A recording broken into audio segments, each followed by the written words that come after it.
大家好，我是小莹。今天我们用红薯来做好吃的。首先准备这样的红薯，去皮。红薯的营养丰富，在秋冬季节可以给家人多吃一点红薯。去皮之后，切成厚厚的薄片。切好之后装入盘中，然后放入锅中，大火蒸15分钟，蒸熟。这时候我们的红薯已经蒸熟啦，再把它取出来，倒入大一点的碗中，然后用叉子压成红薯泥，像这样没有红薯颗粒就可以啦。然后少量多次倒入糯米粉，再用筷子先搅拌成面絮状，然后用手感受一下它的软硬程度，像这样能抱成团就可以啦。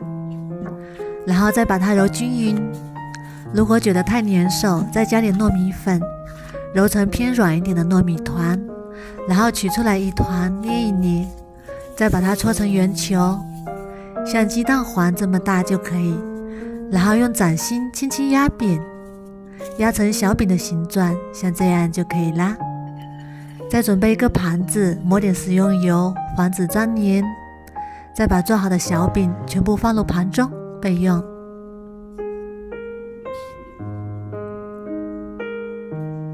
电饼铛提前预热，倒入少许食用油，把它刷均匀，然后一个一个加入小饼，小火慢慢煎。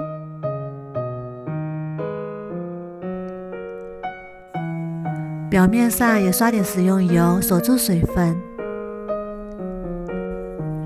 然后盖上盖子，焖2分钟左右。时间到，打开盖子，再把它翻一面。现在的小饼已经一面金黄了，然后把另一面也煎至金黄，然后再盖上盖子，再焖2分钟。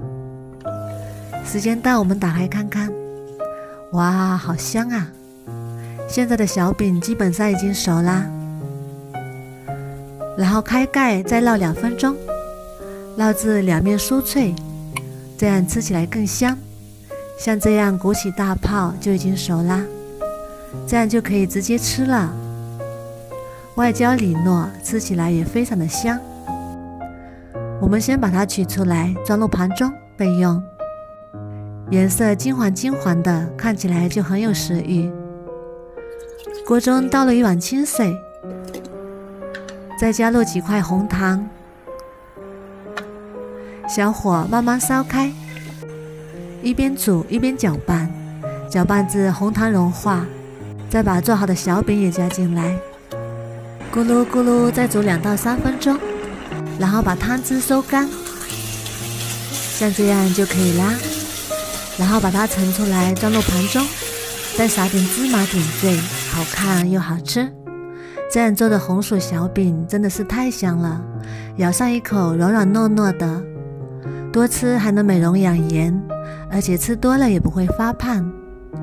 一次可以多做一点，放冰箱里冷冻起来，吃的时候再煎一煎，做法也不难。如果你喜欢也试试吧。喜欢我的视频就关注我吧，谢谢您的支持。